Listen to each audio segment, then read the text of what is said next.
Good day mga boss, receiver ulit.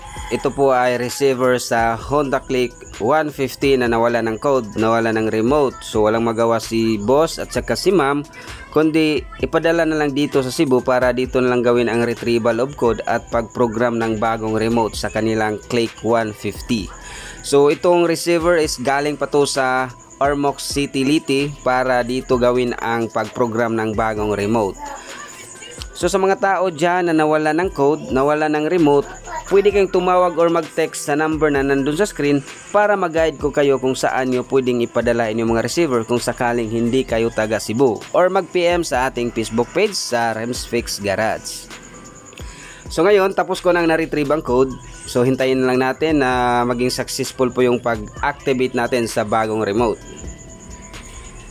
Uulitin ko, kung hindi kayo taga Cebu, nawalan kayo ng code, nawalan kayo ng remote, pwede kayong tumawag or mag-text sa number na nandun sa screen para mag-guide ko kayo kung saan nyo pwedeng ipadala inyong mga receiver.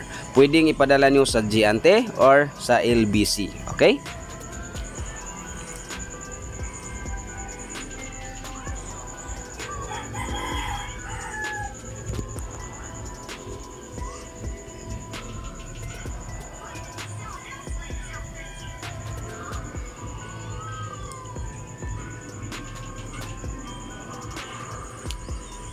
So ayan, nakita natin, successful po yung pag-activate natin sa bagong remote.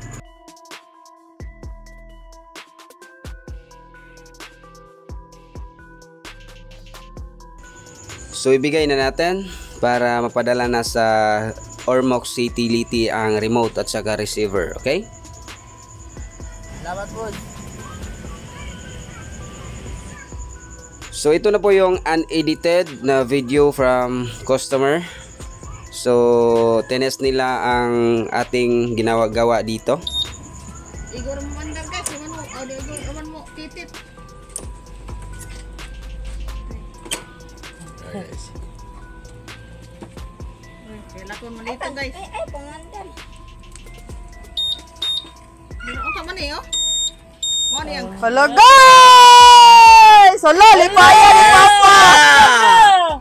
Okay guys. Pandara sa pa? Oh!